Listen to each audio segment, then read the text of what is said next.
Number 6. Good morning. My name is Jad Corey. I'm from Gaithersburg, Maryland. I just want to thank you for sharing your wisdom. And my question is, what criteria do you use to sell stock? I kind of understand how you buy it, but I'm not sure how you sell. Yeah.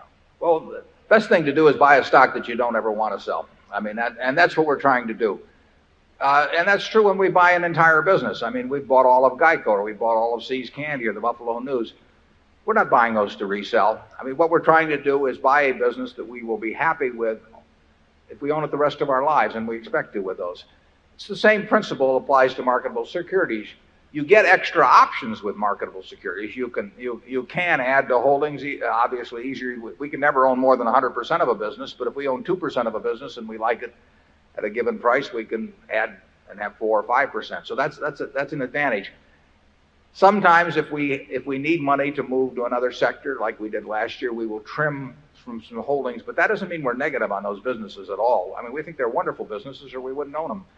And we would sell, if we needed money for other things. The Geico stock that I bought in 1951, I sold in 1952. It was, went on to be worth 100 or more times before the 1976 problems, 100 or more times what I paid. But I didn't have the money to do something else. So you sell if you need money for something else. You may sell if you believe that valuations between different kinds of markets are somewhat out of whack. And we have done a little trimming last year in that matter. But that could well be a mistake. I mean, the real thing to do with a great business is just hang on for dear life. Charlie? Yes, but the sales that do happen, the ideal way is when you found something you like immensely better. Isn't that obvious? That's the ideal way to sell. And incidentally, the ideal purchase is to have something that you already like be selling at a price where you feel like buying more of it. I mean, we probably should have done more of that in the past in some situation. But that's the beauty of marketable securities. You really do. If you're in a wonderful business, you do get a chance periodically maybe to double up in it or something of the sort.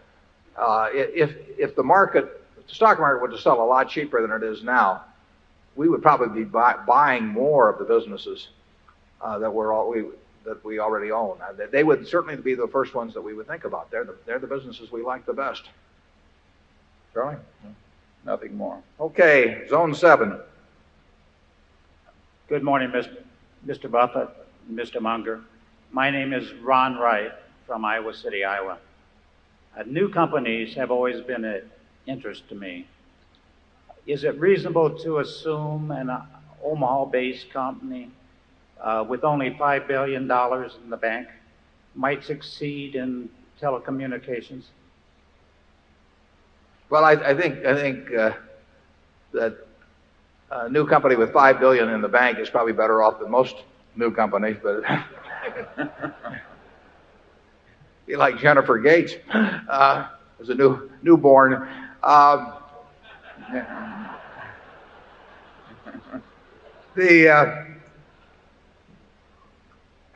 think you're probably referring to a company that was created out of one of our local operations that's run by Walter Scott, one of our directors from the Kiewit Company, Level 3. I can tell you it's got very able management, and I'll take your word for it that it's also got five, but you'll have to make your own judgment on the stock. I know Charlie won't comment on that one. Hi, I'm Alan Maxwell. I live in the wonderful tropical island of Omaha. Well, that's right up there with Exarban. That's Nebraska spelled backwards. Everybody in this room's got to be wondering the same question. Who, in your opinion, both of you, is the next Warren Buffett? Charlie? Who's the next Charlie Munger? Well, let's try that first. That's a more difficult question. There's not much demand.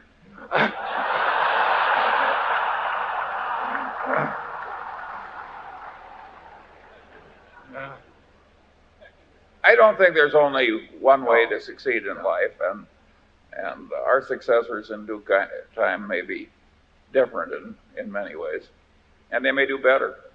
Incidentally, we have a number of people in the company, some of whom are in this room today, and the ones you saw on that screen, who are leagues ahead of Charlie and me in various kinds of abilities. I mean, there's a lot of different talents.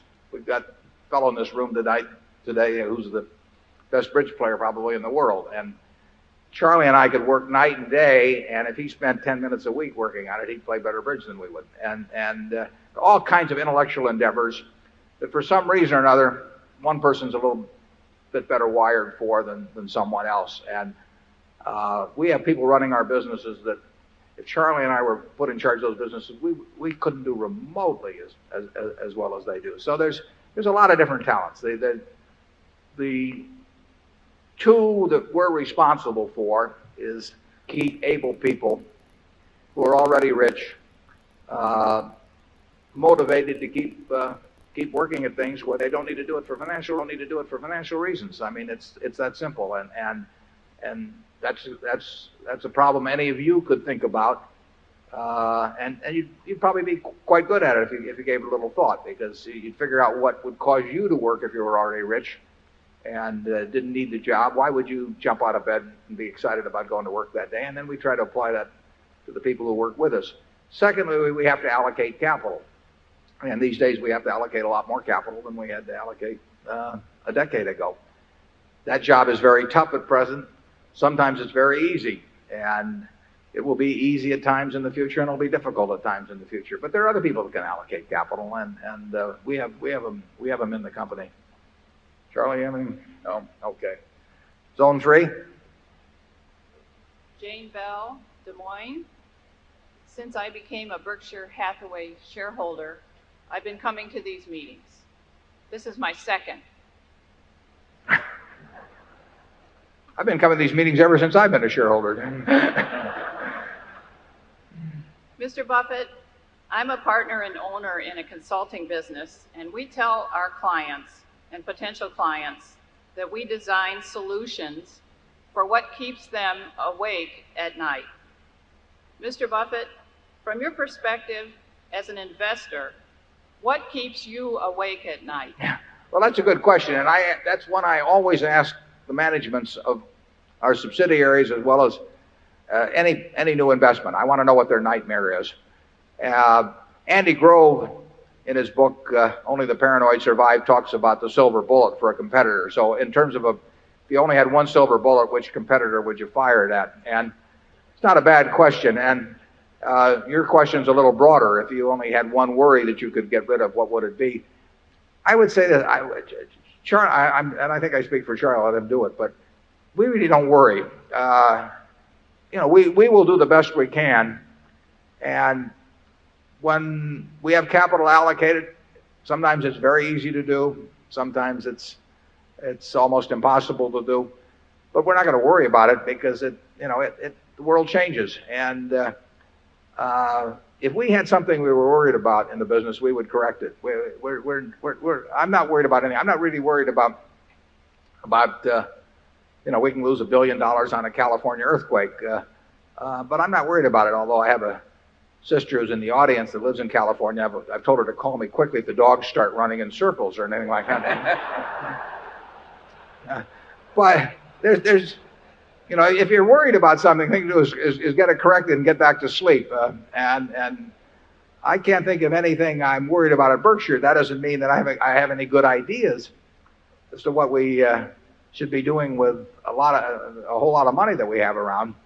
But I can't do anything about that except keep looking for things that I might understand and do something with the money. And if they aren't there, they aren't there, and we'll see what happens tomorrow and next week and next month and next year. Charlie, what are you worried about? Well, in the 30-some years I've been watching you, I would say what it takes to make you not sleep at night is an illness in the family. Short of that, Warren likes the game. I like the game. And even in the periods that look tough to other people, it's a lot of fun. It's a lot of fun. It's a lot of fun. In fact, it probably is the most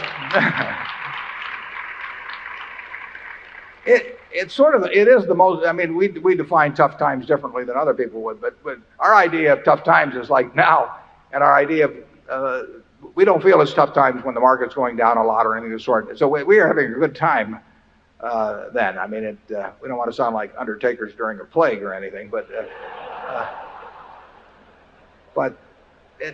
there's really, it makes no difference to us whether the price of Berkshire is going up or down. We're trying to figure out ways to make the company worth more money years down the road, and if we figure that out, the stock will take care of itself. So, and usually when the stock is going down, it means other things are going down, and it's a better chance for us to deploy capital, and that's our business. So, you will not see us worrying. And maybe we should. What may worry? No, Zone 4. My name is Phil Yoon from LA, California. Mr. Warren Buffett, Mr. Trotter, I'm one of the persons who highly admire you both. I have two questions. Question one, your view on world financial business environment in the next decade. Question two, U.S. position for economic competition in the next decade. Thank you. Well, you've asked two big questions, but you're going to get very small answers, I'm afraid. And that's no disrespect, but we don't have that. We don't think about those things very much. We just are looking for decent businesses, and incidentally, our views in the past wouldn't have been any good on those subjects. And we try to think about two things. We try to think about things that are important and things that are knowable. Now, there are things that are important that are not knowable. In our view, those two questions that you raised fall in that. There are things that are knowable but not important. We don't want to clutter our minds up with those. So we say, what is important and what is knowable? And what among the things that fall within those two categories can we translate into some kind of an action that is useful for Berkshire? And we really, there are all kinds of important subjects that Charlie and I, we don't know anything about. And therefore we don't think about them. So we have our view about what the world will look like over the next 10 years in business or competitive situations. We're just no good. We do think we know something about what Coca-Cola is going to look like in 10 years, or what Gillette's going to look like in 10 years, or what Disney's going to look like in 10 years, or what some of our operating subsidiaries are going to look like in 10 years. We care a lot about that. We think a lot about that. We want to be right about that. If we're right about that, the other things get to be, they're less important. And if we started focusing on those, we would miss a lot of big things. I've used this example before, but Coca-Cola went public in, I think it was 1919. And the first year, one share cost $40. The first year it went down a little over 50%. At the end of the year, it was down to $19. There were some problems with bottler contracts. There was problems with sugar, various kinds of problems. If you'd had perfect foresight, you would have seen the world's greatest depression staring you in the face when the social order even got questioned. You would have seen World War II. You would have seen atomic bombs and hydrogen bombs. You would have seen all kinds of things. And you could always find a reason to postpone why you should buy that share of Coca-Cola. But the important thing wasn't to see that. The important thing was to see that they were going to be selling 1 billion 8-ounce servings of beverages a day this year, or some large number. And that the person who could make people happy 1 billion times a day around the globe ought to make a few bucks off doing it. And so that $40, which went down to $19, I think with dividends reinvested has to be well over $5 million now. And if you develop the view on these other subjects that in any way forestalled you acting on this more important, specific, narrow view about the future of the company, you'd have missed a great ride. So that's the kind of thing we focus on. Charlie? Yeah, we're not predicting the currents that will come, just how some things will swim in the currents, whatever they are.